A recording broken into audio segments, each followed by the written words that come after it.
Yes. Okay. I'm at the Temple of Kukulkan in this Mayan city of Chichen Itza. It's one of the 7 wonders of the world, built between 600 and 900 AD by the Mayan civilization in Mexico. Okay, we are at Chichen Itza in Mexico, and right here, this here is the wall that was the entrance to Chichen Itza. Chichen Itza was an ancient Mayan city, and this wall represented the entrance to the city and the boundary between the upper class and the lower class. Lower class, of course, lived outside of the city. But this is off limits nowadays, but this is what it looked like in 1845 when they found it, and they actually did a lot of reconstruction on it. Now we are inside the most important Mayan city, Chichen Itza, looking at the most important building in Chichen Itza, most important building in the Mayan culture, the Temple of Kukulkan, which means the Temple of the Feathered Snake. And this temple was built between the years 600 and 900 AD.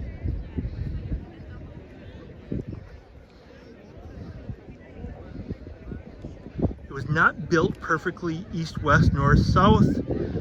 It was built 25 degrees off of magnetic north. For that reason, along here, on March 21st, when the sun is right above on the equinox, the vernal equinox, this area here is lit. And it's lit up, glowing, and forms a snake. Whereas this part is dark. So over here they're looking at the temple and it's dark, except for this part here, they see the snake coming down. Over here is a temple where they would sacrifice, temple for human sacrifice. The pillars in the middle is where they would sacrifice. More about that in a minute.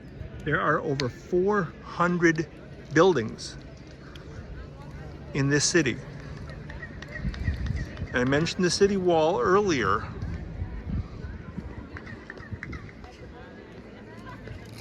Which divided between basically the haves and the have-nots. Divided between the upper class and the lower class. Now you see there's a lot of merchants. But this was all jungle. They cleared it, cleared this part to build their city. And there's this place over here where there's echo, and they could get everybody together to clap, and they believed that the echo coming back was God answering them.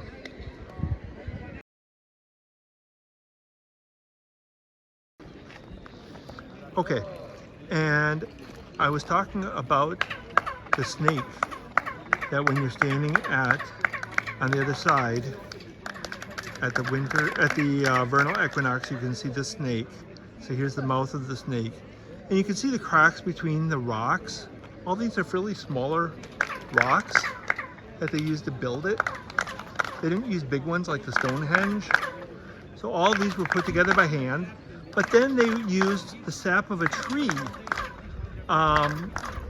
to make the binding, to keep together the mortar. And then they used that same sap, rubbing it to make an ash to cover the rocks. So all this was covered with ash, covered with the sap and then covered with ash to make it beautiful in their perspective. And when they were cleaning this and they got inside, some rocks were open, and they got inside, they discovered that inside this pyramid is another pyramid. Now, this pyramid has 4 sides, and there are 94 steps going up each side. That total comes to 364. But then on top is the last step. That makes 365 steps, 365 days of the year. And then inside, that pyramid is smaller, still has the 365. Okay, so now this is the temple for human sacrifice. This was the most important temple on March 21st. That was the day they did their human sacrifices. Now, one might wonder, how do they determine who is going to be sacrificed? Is it a lottery system? Do they ask for volunteers? Simple thing is, anyone born between August 5th and August 10th, their whole purpose in life is to be a human sacrifice. Now, if nobody was born in that 5-day period, they didn't have a sacrifice that year. In the middle are 2 pillars, and that was where they had their human sacrifice. Tie the arms up and cut the heart out. Now, that sounds really cruel, but it was an honor, and it fulfilled their purpose in life. Now, how did they do this? How did they prepare the victim, or their sacrifice, excuse me, is, first of all, they get them drunk, basically. They give them a bunch of tequila, which comes from the local plant. Then, in a nutshell, they get them stoned. They have plants around here that have psychoactive effects. So they're drunk, they're stoned, their senses are dulled. They have an obsidian knife made from a hard stone, very razor sharp, and they make a incision like around by the ribs, just below the ribs. And what that does is that it blocks the nerves around the chest. So when they cut the chest open, the sacrifice doesn't feel anything. Then they cut the heart out. The person is relaxed. They're happy because they're high and they're stoned and they're fulfilling their sacrifice, their purpose in life, being a sacrifice. And that is how the Mayans did their human sacrifice right here on March 21st. Yeah, from a different angle.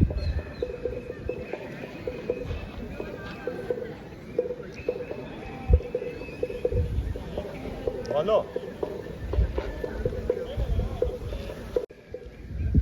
Spanish did a lot of damage when they were here because they believed that the Mayans were worshiping the devil, because their god, their principal god, was a snake, the form of a snake. And in the Christian religion, snake is perceived as representation of the devil, Satan.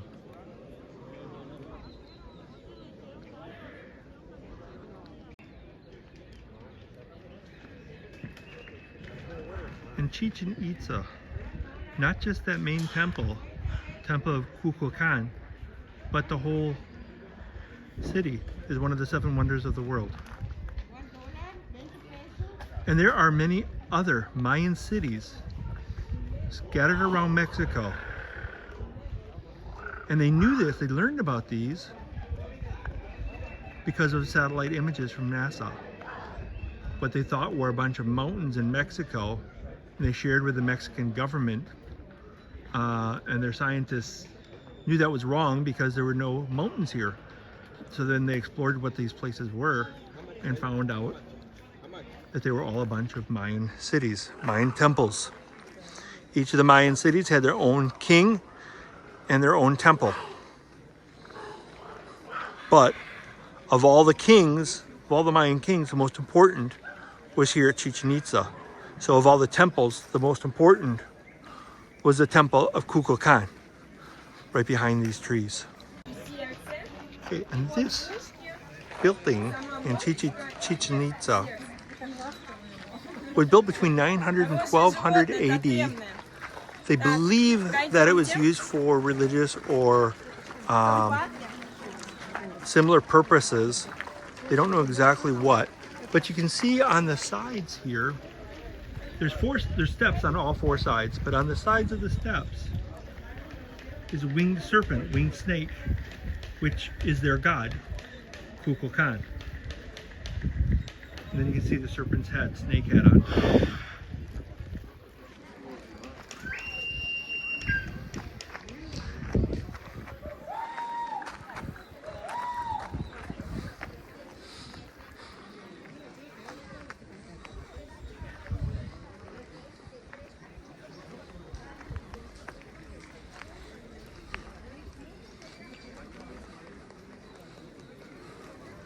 And you can see that these two are very close together and very similar in design. As I said earlier, there's over 400 buildings, or were over 400 buildings on this site in this city. Here you can see on the side of this building, or this platform, representation of human skulls. The Mayans didn't believe to mourn death. They believed in celebrating death, which is why they had sacrifices to the gods, human sacrifice, live human sacrifices. They believed that death was the entrance to the afterworld, entrance to the afterlife, a better life. Yes, in Christianity we believe similarly that when somebody dies, they're in a better place. They feel better, their pain is gone. But back then, average life expectancy was about 35 years old. So in our culture nowadays, we would think it's so sad to lose somebody. Well, first of all, it's so sad to die within only 35 years of life, but then to lose somebody so early before that.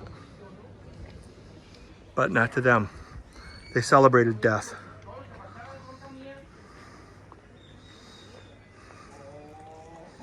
And that's represented with all these skulls.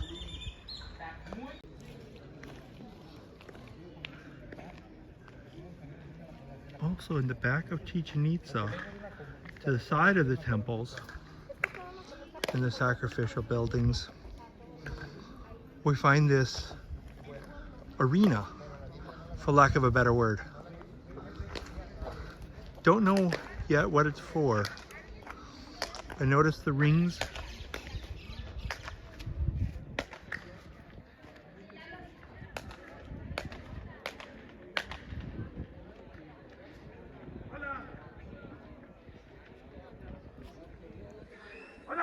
And you can see, resembles the Roman arenas where they had fighting. It was their sports, their entertainment. So perhaps, for the Mayans, perhaps this had some entertainment purpose. So in that arena that I was talking about, you can see the artwork on the side. You see people holding what looks like an obsidian knife. I mean, you can imagine that it's obsidian. But you see the knife in his hand. The face looks like a skull.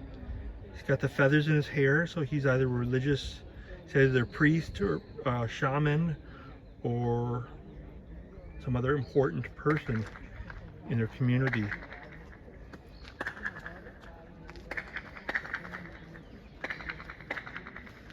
This guy doesn't look like he's holding a knife, but looks like a snake. Again, this guy looks like he's holding a snake.